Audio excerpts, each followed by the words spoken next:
بسم اللہ ابتدا، دل نشین و جاں فضا، رحیم و کریم و مہرباں، فقط واحد ہے خدا۔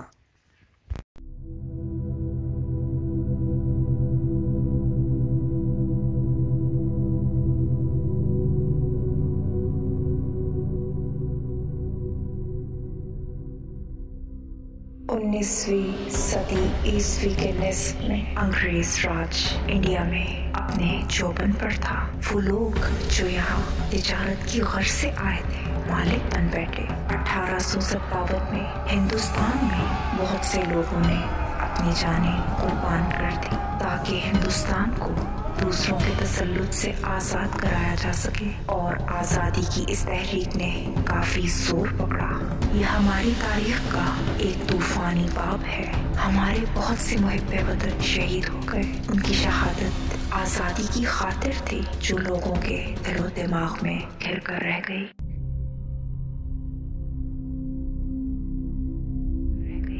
ہندوستان کے کچھ حصے ایسے بھی تھے جہاں نوابوں کی حکومت تھی اور وہ اپنی ریاستوں میں آزاد تھے۔ اس طرح بمبئی کے گرد و نواح میں ریاست کاٹھیا واڑ تھی جہاں ٹھاکر صاحب آف گوندل حکمران تھے۔ ریاست کاٹھیا واڑ کی زرعی حیثیت کپاس، گندم، جوار اور باجرے پر موقوف تھی، لیکن سب سے زیادہ اس ریاست کو نامور کرنے والی چیز تھی مرچیں، جو آج بھی مشہور ہیں۔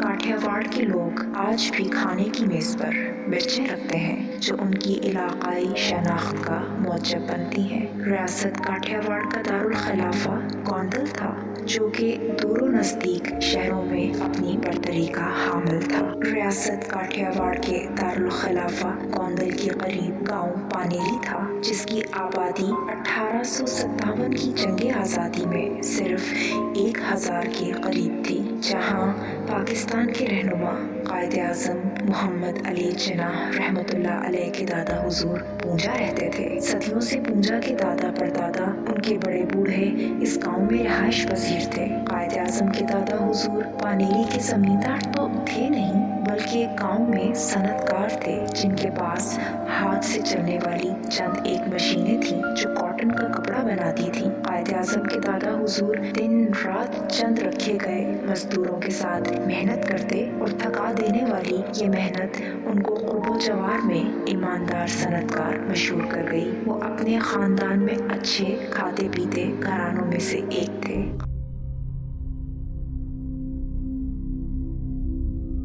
قائد اعظم رحمۃ اللہ علیہ کے دادا حضور پونجا کے 3 بیٹے تھے، والجی، نتھو اور جناح۔ جناح سب سے چھوٹے تھے۔ ایک بیٹی بھی تھی جس کا نام من بائی تھا۔ جناح اپنے سب بہن بھائیوں میں الگ شخصیت کے مالک تھے۔ وہ 1857 میں پیدا ہوئے۔ جناح کے پیدا ہوتے ہی جنگ آزادی کا بیج بویا جا چکا تھا۔ جب جناح سنِ بلوغت کو پہنچے تو ان کو اپنے بھائیوں کے ساتھ اپنے آبائی گاؤں پانیلی میں مشینوں پر کام گوارا نہ تھا۔ وہ گوندل جیسے بڑے شہر میں اپنے آپ کو منوانا چاہتے تھے۔